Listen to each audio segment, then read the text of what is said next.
الحمدللہ رب العالمین والصلاة والسلام علی سید المرسلین اما بعد۔ ایک بھائی سوال کرتے ہیں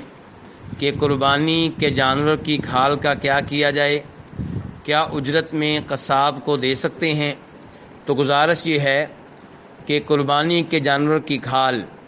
اجرت میں قصاب کو دینا جائز نہیں ہے۔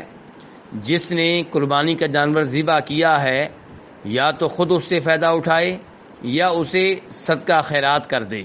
کسی فقیر اور مسکین کو دے دے، کیونکہ امام بخاری اور مسلم روایت کرتے ہیں امیر المؤمنین جناب علی رضی اللہ تعالیٰ عنہ سے، وہ کہتے ہیں کہ نبی صلی اللہ علیہ وسلم نے میری ڈیوٹی لگائی تھی کہ میں آپ کے قربانی کے اونٹوں کی نگرانی کروں، اور آپ نے مجھ سے کہا تھا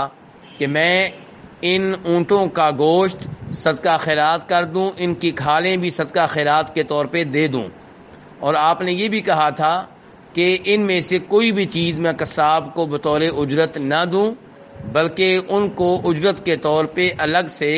نبی علیہ الصلوۃ والسلام دیں گے۔ تو اس لیے قربانی کی کھالوں کو اجرت کے طور پہ قصاب کو دینا جائز نہیں ہے، یہ فقیروں اور مسکینوں کو صدقہ خیرات کے طور پہ دی جائیں، ان مدارس کو دی جائیں جن مدارس میں فقیر اور مسکین پڑھنے کے لیے آتے ہیں، اور اس قسم کے دیگر وہ ادارے جہاں پہ فقیر اور مسکین ہوتے ہیں اور وہ ادارے ان فقیروں مسکینوں پہ خرچ کرتے ہیں، انہیں یہ کھالیں دی جا سکتی ہیں۔ واللہ تعالی اعلم۔